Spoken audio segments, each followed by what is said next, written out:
Hey, what's up everybody? It's Coach Hicks. So we're continuing with the series of how do you defend and adjust to 5 receiver formations, more specifically looking at 32 and 23 receiver sets. So the way I see it, there are really 4 ways that you can adjust to those formations. You can either bump, you can track, you can rotate, or you can do nothing or give the illusion that you're doing nothing. So the first 3 options, bump, tracking, rotating, those videos are already in the playlist, and the playlist can be found on my channel. So let's get right into the last one. How do you give the idea that you are doing nothing, as in that you're not really adjusting to the formation that the offense is giving you? So if we go over here and we take a look at the screen, we're going to find the basic defensive alignment for a 43 defense.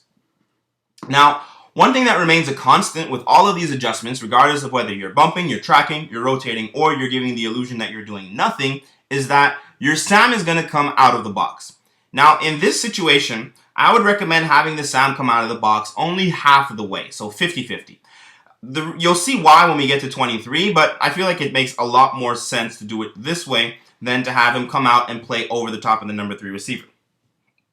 Now, this remains the constant in terms of the basic adjustment to 5R, meaning 5 receivers on the field. And then from there, what you're going to do is you have to understand your pass coverage to begin with. So if you check out some of my other videos and you've seen, for example, the cover 3 coverage, the 4-3 cover 3, what you're going to notice is that, well, you have, let's say your corner playing deep, halfback in the flat, corners are deep, halfbacks in the flat, safeties in the middle.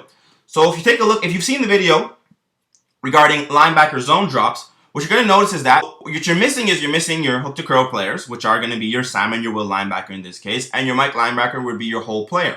Well, that wouldn't really change depending on the receiver formation if we're talking 32 and 23. So that being said, in terms of passing assignments, well, if the offense decided that they were going to come out in 23, your pass zones would remain the same. It's just that, well, he's going to have to move a little faster, but otherwise everything else remains basically the same in terms of their zones to cover. So that's how you would adjust it passing-wise. Or how you would not adjust it passing-wise is you would understand, well, listen, regardless of the offensive formation, the responsibilities of the players on my defense in a pass situation would remain the same. Now, where does that become problematic in the run game? And this is the important part that you need to account for. You need to be able to understand this. Right now, inside the box, there are 6 gaps. Your SAM is outside of the box, which means your SAM is not responsible for a gap in the run game. So what I'm going to do is I'm going to go ahead and I'm going to delete that, and I'm going to use these pointed lines. So let's say we're working at a basic wide front here, okay? Your Mac and your Will would be responsible for those 2 A gaps if there was a run, currently, in this current situation. Meaning that if there was a run, your SAM is responsible for filling whatever the extra gap is created by this receiver. So if this receiver decides that he's going to come up and he's going to block here, well, your SAM would become responsible for filling that outside gap. Now, what happens when you run 23? Well, if we keep that basic alignment, basic idea, the problem that we get is that if I come over here into 23, sorry about that. If I come over here into 23, I end up being a gap short if I keep my base defense because they've just created an additional gap here that I haven't accounted for.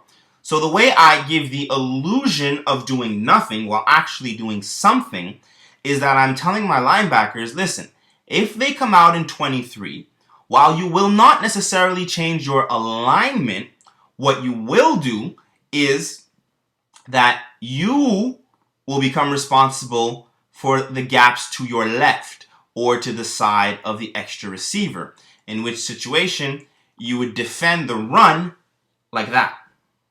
So what I've done is I've now kept my SAM outside, however, I've shifted his gap inside. So when you want to start getting a little fancy, what you can do is you can start to shift your front in order to create the open gap closer to the SAM. So instead of having the SAM have the A gap, you can have for example, your defensive tackle stunt into the A gap in that situation, have him slant to that side. You can have your SAM fill the B gap. You can also have your defensive end pinch into the B and have your SAM fill the C gap. There's a whole world of possibilities that you can do here. However, that's the way that you can be able to adjust without giving the visual effect that you've actually adjusted to the coverage. So some things to keep in mind though is that this guy's got to be really disciplined for play action. He has to understand that even if you see a run action here, you're currently a defensive back. Your responsibility if you see run would be to fill outside of this third receiver, not to come into the box. So you got to make sure that that guy's being completely disciplined. You also have to understand that simply by alignment, because of the fact that he is in the box in this situation, he would be out leveraged on bubble screens. He could potentially be out leveraged on quick outs and stuff like that. But it's all situational ultimately when it comes down to it. As a defensive coach, you decide what you want to give up and when. So if it's a situation where you are comfortable giving up the flat route in that situation to the number 3 receiver, then go ahead and do it. If you're comfortable giving up the bubble, go ahead and do it. If it's 3rd and 15, you might be completely okay with that. At the same time, if you are running a coverage where your corner might be in the flat rather than your halfback, that could also give you other possibilities. So let's say your corner is playing the flat and you're running a cut coverage like this. Well, then in that case, you might not be bothered so much about the bubble route and about the quick flat from the number 3 receiver. So these are just things to consider, but that is the general idea of how you would do nothing or give the illusion that you're doing nothing while really adjusting to the 32 and the 23 formations by shifting the gaps in your linebackers. Now you have to have linebackers that are able to understand their gaps and understand their responsibilities and that are able to play disciplined in doing that. But if you have that, then hey, feel free. Go ahead and give it a try. So that wraps up the series for how to adjust to 32 and 23 formations in the way I've seen it. So we've looked at 4 ways. We've seen bumping, we've seen tracking, we've seen rotating, and we've seen doing nothing. All those videos are going to be in a playlist on my channel. Listen, if you guys really like this video series, please go ahead and give all these videos a like. It'll really help me out. At the same time, if you can share these videos with other coaches to try and just help the Canadian football world get better in terms of our understanding, that could be a great help. I want to help as many coaches as I possibly can, and you guys can help me do that. And coming soon, there's going to be adjusting to 14 and 41 quads video series, and also adjusting to empty, because that's something that can be very interesting, especially defensively. How do you adjust to empty formations? So I'm Coach Hicks. Take care.